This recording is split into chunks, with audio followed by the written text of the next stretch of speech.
Hi viewers, reliant swim മെഷീൻസിലേക്ക് സ്വാഗതം. ഇന്ന് നമ്മൾ ഒരു വ്യത്യസ്തമായ ഒരു വീഡിയോ ആയിട്ട് വന്നേക്കുന്നത്. നമ്മളൊരു പവർ മെഷീൻ മേടിച്ചു, ഒരു ഇൻഡസ്ട്രിയൽ സ്വിം മെഷീൻ മേടിച്ചു. ഒരു ജിന്ന അല്ലെങ്കിൽ ജാക്ക് അല്ലെങ്കിൽ ജൂക്കി അല്ലെങ്കിൽ ബ്രദർ, ബ്രൂസ് അല്ലെങ്കിൽ ഡൈസൺ, ഏത് ബ്രാൻഡും ആയിക്കോട്ടെ.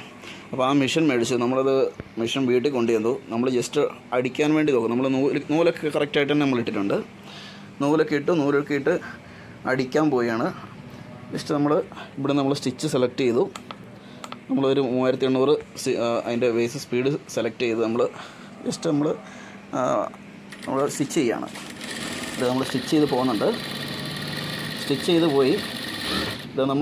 പോയി നമ്മൾ ജസ്റ്റ് ഒന്ന് സ്റ്റിച്ചൊന്ന് നമ്മൾ ചെക്ക് ചെയ്ത് നോക്കിയാണ്, സ്റ്റിച്ച് എങ്ങനെയുണ്ട്.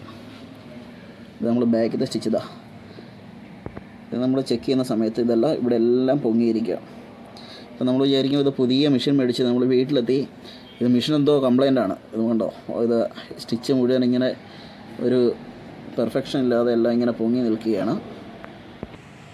സ്റ്റിച്ചിന് പെർഫെക്ഷൻ ഇല്ലാതെ വരുന്ന സമയത്ത് നമ്മൾ എന്ത് ചെയ്യണം എന്നുള്ളതിൻ്റെ ഒരു ട്രബിൾ ഷൂട്ട് നമ്മൾ ജസ്റ്റ് കാണിച്ചു തരികയാണ്.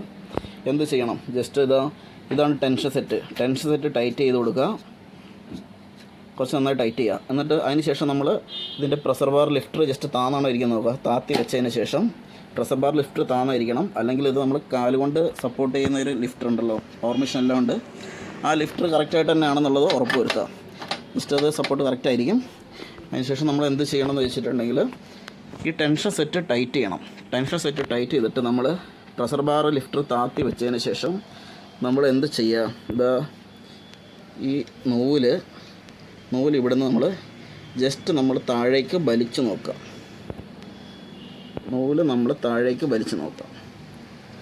വലിച്ചു നോക്കുന്ന സമയത്ത് നൂല് ഫ്രീ ആയിട്ട് വരാൻ പാടില്ല.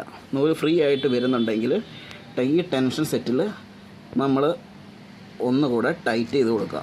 എന്നിട്ട് നമ്മൾ ജസ്റ്റ് ഒന്നുകൂടെ വലിക്കുക. ഒരു മീഡിയം ടൈറ്റിൽ നൂല് താഴേക്ക് വരണം. ആ രീതിയിൽ സെറ്റ് ചെയ്യുക. ആ രീതിയിൽ സെറ്റ് ചെയ്തതിന് ശേഷം നമ്മൾ വീണ്ടും അടിച്ചു നോക്കുക. നമ്മൾ ആ ഒരു ടൈറ്റ് നമ്മൾ സെറ്റ് ചെയ്തിട്ടുണ്ട്.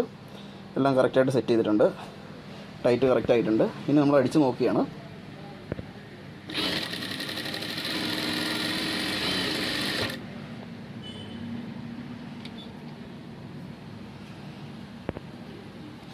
ഇത് നമ്മൾ ഒറ്റ തുണിയെ തന്നെയാണ് വെച്ചടിച്ചിരിക്കുന്നത്. ഇപ്പോൾ നമ്മൾ നോക്കുക, ഇത് നമ്മൾ ആദ്യം ചെയ്തിരിക്കുന്നത്. ഇപ്പോൾ നമുക്ക് ഇതിനകത്ത് നോക്കിയാൽ അറിയാം ഇതിൻ്റെ സ്റ്റിച്ചിങ് ഒന്നും പെർഫെക്ഷൻ അല്ല. നമ്മളത് അവസാന ഭാഗത്തേക്ക് വരികയാണ്. ഇവിടെ വന്നപ്പോഴേക്ക് നമ്മൾ കറക്റ്റ് സ്റ്റിച്ചിങ് ആയി. ഇനി ആ തുണിയുടെ ബാക്ക് സൈഡ് നമ്മൾ നോക്കിയാണ്. ഇതാണ് നമ്മൾ ആദ്യം അടിച്ച ഭാഗം. നമ്മളിത് അവസാന ഭാഗത്തേക്ക് പോവുകയാണ്. തുണി നമുക്ക് ജസ്റ്റ് ഒന്ന് മറച്ച് വയ്ക്കാം. അവിടെ വലിച്ചെടുക്കുന്നു. ഇതാണ് നമ്മൾ ടൈറ്റ് ചെയ്തതിന് ശേഷമുള്ള സ്റ്റിച്ച്. ഈ ഭാഗം നമ്മൾ ടൈറ്റ് ചെയ്യുന്നതിന് മുമ്പുള്ള സ്റ്റിച്ച്. മുഴുവൻ കാണുമ്പോൾ തന്നെ അറിയാൻ പറ്റും, നൂലെല്ലാം ഇഴയെല്ലാം പൊങ്ങി വയ്ക്കുകയാണ്. Okay, thank you.